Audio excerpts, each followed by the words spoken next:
네, 오늘 함께 보신 하나님의 말씀은 디모데후서 2장 1절에서 2절까지의 말씀입니다.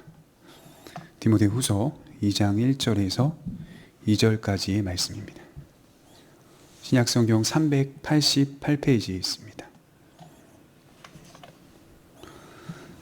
봉독하겠습니다. 내 아들아, 그러므로 너는 그리스도 예수 안에 있는 은혜 가운데서 강하고 또 내가 많은 증인 앞에서 내게 들은 바를 충성된 사람들에게 부탁하라. 그들이 또 다른 사람들을 가르칠 수 있으리라. 아멘. 디모데후서 세 번째 시간입니다. 그리스도인들은 무엇에 강해야 할까요? 오늘 본문은 그리스도인이 무엇에 강해야 하는지를 말해주고 있습니다. 특별히 지난주에 저희가 살펴보았듯이 부겔로와 허모게네 그리고 소아시아의 많은 성도들은 지금 로마 감옥에 투옥되어서 복음과 함께 고난을 받고 있는 바울의 곁을 떠났다, 등을 졌다라고 제가 말씀을 드렸습니다. 그들이 생각했던 복음은 로마식 복음이었던 거죠. 복음과 함께 고난을 받는 그 복음은 그들이 원하지 않았던 것입니다. 그들은 아마 자신들이 판단해 볼 때 바울을 떠나는 것 또는 그리스도를 떠나는 것이 더 현명하고 더 강한 선택이었다고 생각했을 수도 있습니다. 왜냐하면 복음과 함께 고난받는 바울의 모습은 세상적으로 볼 때에는 지극히 미련하고 연약한 모습이기 때문입니다. 하지만 오늘 말씀을 빗대어 생각해 보면 그들의 그런 모습은 그들 자신 스스로는 강해서라고 말할 수 있겠으나 사실은 본질적으로 들여다보면 그들이 그런 선택을 한 것, 부겔로와 허모게네와 또 소아시아의 많은 성도들이 바울 곁을 떠난 그 행동은 강해서이기 때문이 아니라 약해서이기 때문이다, 이렇게 말씀을 드릴 수 있습니다. 그렇다면 우리는 무엇에 강해야 할까요? 바로 신앙에 강해야 한다, 이렇게 말씀을 드리는 겁니다. 그래서 1절에 이렇게 나오고 있어요. 내 아들아, 그러므로 너는 그리스도 예수 안에 있는 은혜 가운데서의 강하고, 그리스도 예수 안에 있는 은혜 가운데 강하라, 이렇게 말하고 있죠. 이것이 바로 신앙 속에 강하다라는 뜻입니다. 세상을 살아가다 보면 이 혈기로 강한 사람이 있습니다. 성품들을 들여다보면 유독 혈기가 강한 사람이 있거든요.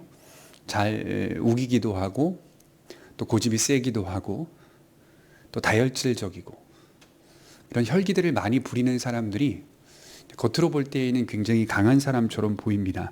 그러나 성경은 혈기로 강한 사람이 되려 하지 말고 그리스도의 은혜로 강한 사람이 되라, 이렇게 말씀을 하고 있습니다. 혈기에 강한 사람은 진리를 위하여 참되게 서지 못한다라고 말씀을 드릴 수 있죠. 한 예로 우리의 삶을 빗대어 생각해 보면 우리가 하루 종일 혈기로 가득한 상태로 산다고 생각해 봅시다. 혈기가 가득하게 되면 믿음으로 사는 것이 쉽지가 않습니다. 예수님 없이 사는 것 같고 또 죄의 노예가 되어 사는 것 같습니다. 혈기와 믿음은, 혈기와 신앙은 서로 정반대되는 길을 걷게 되는 것이죠. 오히려 성경은 우리의 혈기를 죽이는 것이 바로 은혜 가운데서의 강한 모습이다, 이렇게 말씀을 하고 있더라는 겁니다. 에베소서 6장 10절에도 이와 같은 말씀이 기록되어 있는데요. 끝으로 너희가 주 안에서와 그 힘의 능력으로 강건하여지고 마귀의 관계를 능히 대적하기 위하여 하나님의 전신갑주를 입으라. 우리의 씨름은 혈과 육을 상대하는 것이 아니요 통치자들과 권세들과 이 어둠의 세상 주관자들과 하늘에 있는 악의 영들을 상대함이라. 자, 우리의 씨름은, 우리가 이 세상 가운데 씨름하며 산다, 싸우면서 산다라고 할 때 이 씨름은 혈과 육에 관한 것이 아니다 라고 말씀을 하고 있는 것이죠. 그래서 우리는 강해져야 되는데 이 강함이 어디로부터 흘러나오는가? 그 힘의 능력으로 강건하여지고, 비슷한 말을 에베소서에도 기록을 하고 있다는 말이죠. 이 강함은 혈과 육에 대한 강함이 아닌 바로 은혜 가운데서의 강함, 그리스도 예수 안에서부터 흘러나오는 그 생수로부터의 강함, 하나님의 은혜를 깊이 경험하고 그 은혜 안에서 머물러 있는 신앙의 모습으로서의 강함, 그것을 말하고 있는 것이죠. 나아가서 지금 바울이 말하고 있듯이 이렇게 되면 복음과 함께 고난받는 일을 능히 감당할 수 있다라고 말씀을 하고 있는 겁니다. 은혜 안에 있지 않으면 우리도 부겔로와 허모게네처럼 또 소아시아의 바울 곁을 떠났던 많은 성도들처럼 도망가게 될 것입니다. 2절에 은혜 속에 강한 디모데에게 제자들을 양성하라고 이어지고 있습니다. 2절에 보시면 또 내가 많은 증인 앞에서 내게 들은 바를 충성된 사람들에게 부탁하라. 그들이 또 다른 사람들을 가르칠 수 있으리라. 자, 제자들을 양성하기까지의 과정을 좀 살펴보면 먼저 디모데는 누구에게 배웠습니까? 바울은 디모데에게 스승이었다라고 하는 것을 강조하는 거죠. 바울은 디모데를 가르쳤습니다. 그래서 디모데의 복음은 바울에게 항상 의존하고 있었던 겁니다. 굉장히 주의해서 볼 필요가 있죠. 이것이 정말 중요한데요. 우리는 성경이라고 하는 하나님의 말씀이 있습니다. 그런데 성경만 있지 않고 성경을 가르치는 교회의 교사, 즉 목사가 있습니다. 다른 말로는 장로요, 또 다른 말로는 감독이라고 표현할 수 있죠. 그런데 이 모든 직분 속에는 가르치는 사역이 가장 중요한 직무로 기록되어 있습니다. 강조드린 이유는 누구에게 복음을 배우느냐가 중요하다는 말이에요. 디모데가 바울에게 배웠듯이 예컨대 성경을 가지고 잘못된 가르침을 전파하는 이단적인 스승들이 세상엔 너무 많습니다. 그로부터 만약에 우리 신앙을 배운다고 한번 생각해 보십시오. 그럼 다 이단이 되는 겁니다. 같은 성경을 펴놓고 있으면서도 이단적인 가르침을 배우게 될 수도 있다는 것이죠. 누가 스승이냐에 따라서. 굉장히 중요한 말씀이 있습니다. 베드로후서 3장 16절에 보면 또 그 모든 편지에도 이런 일에 관하여 말하였으되 그 중에 알기 어려운 것이 더러 있으니 무식한 자들과 굳세지 못한 자들이 다른 성경과 같이 그것도 억지로 풀다가 스스로 멸망에 이르느니라. 어떤 이들이 하나님의 말씀을 억지로 풀다가 스스로 멸망했다라고 하는 것을 기록하고 있죠. 성경을 억지로 풀다가 멸망했다는 말은 같은 성경을 놓고 누구는 구원을 받고 누구는 멸망했다는 말이 되는 거죠. 성경이 틀렸다는 게 아니라 성경 말씀은 같아요. 그런데 그 말씀 속에서 나타난 결과가 어떤 이들은 자의적으로 억지로 풀다가 멸망에 이르게 되고 어떤 이들은 성경 말씀 있는 그대로를 잘 받아서 구원에 이르고 또 생활의 모든 규범이 되며 하나님을 닮아가는 신앙의 실천들을 보이며 건전한 신앙생활을 영위하고 있다는 것입니다. 그러니 스승이 중요하다는 말을 하는 거예요. 바울은 자신이 디모데에게 스승이었다는 사실을 분명하게 강조하는 겁니다. 너는 내게 올바로 복음을 배웠다는 이 사실을 기억하라, 잊지 말라, 이 말을 하는 것 같아요. 디모데는 바울이 가르친 복음의 내용을 붙잡고 신실하게 증거해야 했습니다. 이처럼 잘 배운 디모데는 하나님의 복음을 바르게 가르쳤습니다. 그러므로 저와 여러분들이 하나님의 말씀을 바르게 배울 수 있는 스승이 있어야 한다는 것을 기억해야 하겠죠. 오늘날로 말하면 목사요.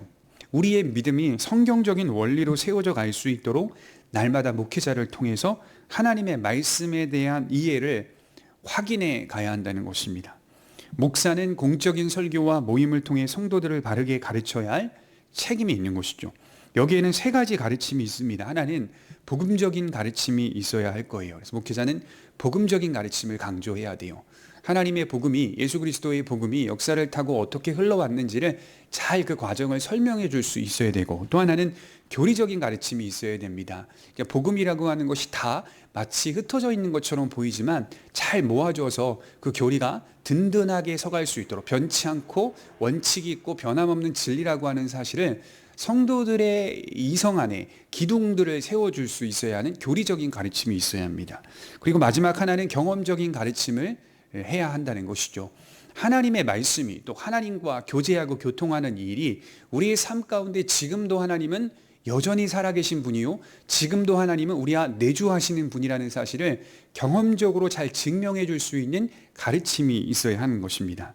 복음을 배워야 하고 복음 안에 세계화된 교리들을 배워가야 하며 하나님께서 우리의 삶 가운데 신앙적 경험을 주시는 분임을 가르쳐 주는 사람, 이렇게 하여 성도들의 신앙은 날마다 성숙해 가는 겁니다. 또한 그렇게 배우는 것으로만 끝나면 안 됩니다. 자신부터 먼저 잘 배웠다면 이제는 우리의 책임은 충성된 자들에게 부탁하는 것으로 이어져야 한다는 것이죠. 2절에 다시 보시면 내게 들은 바를 충성된 사람들에게 부탁하라. 그들이 또 다른 사람들을 가르칠 수 있으리라. 자, 우리의 신앙이 우리 시대에만 책임이 부여된 게 아니라 우리 다음 시대에도 책임이 부여되어 있다는 사실을 기억하면서 제자들을 양성해 가야 한다는 말입니다.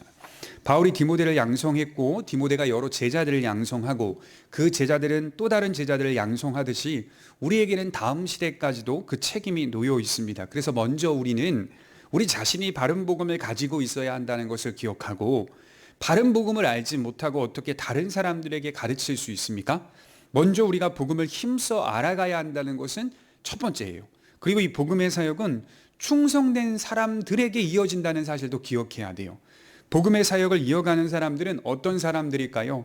중요하죠. 충성된 사람들에게 부탁하라. 이 충성이라는 말을 헬라어로 직역해 보면 진실하다라는 뜻이거든요.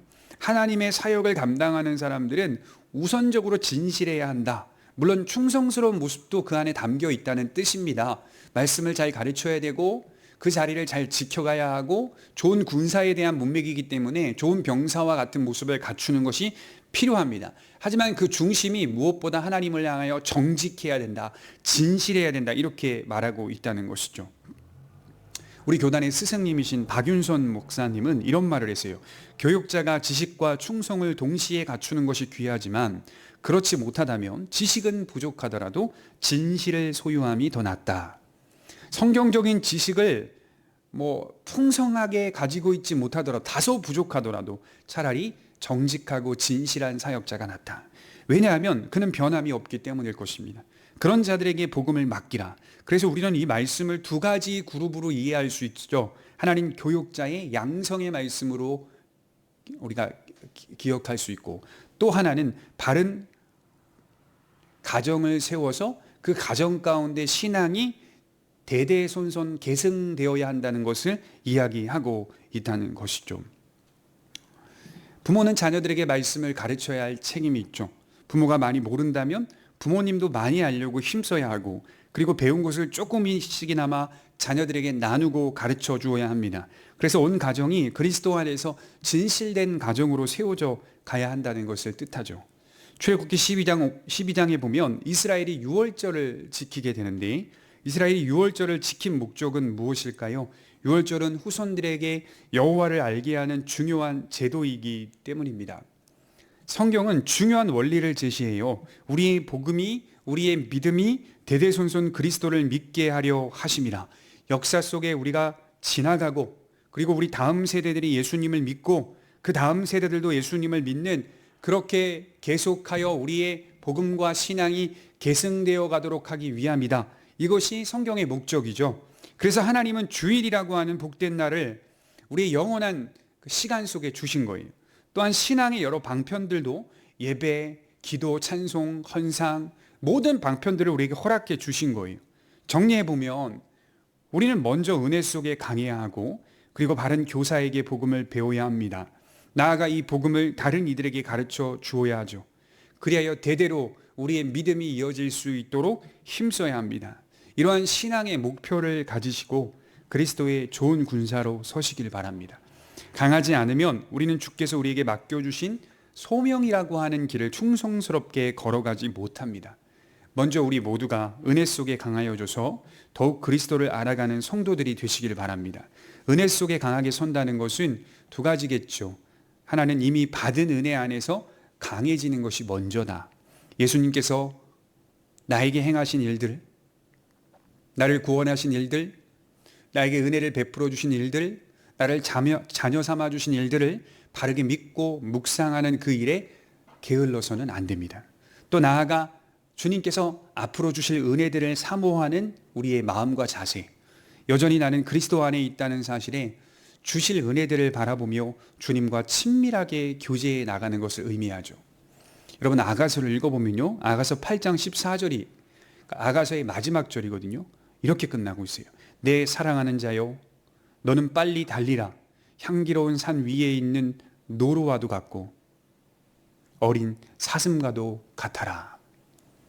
그러니까 마무리되는 말씀이 아니라 그 의미가 계속되는, 뭔가 긴장감을 늦추지 않게 하는 말씀으로 끝난다는 거예요. 이 말은 사랑이 계속된다, 사랑이 긴장감이 있다, 사랑이 계속하여 사모함이 된다, 사랑을 갈망한다, 사랑이 더 커진다, 확대된다 라고 하는 것으로 아가서가 끝이 나고 있죠. 솔로몬이 술람미 여인에 대한 사랑, 술람미 여인이 솔로몬에 대한 사랑, 하나님이 교회를 향한 사랑, 교회가 하나님을 향한 사랑, 이것이 어느 지점에 끝난 것이 아니라 확대돼 가고 더 깊어져 가며 계속적으로 갈망하는 이 아름다운 관계가 이어지고 있다는 것으로 아가서가 끝이 납니다.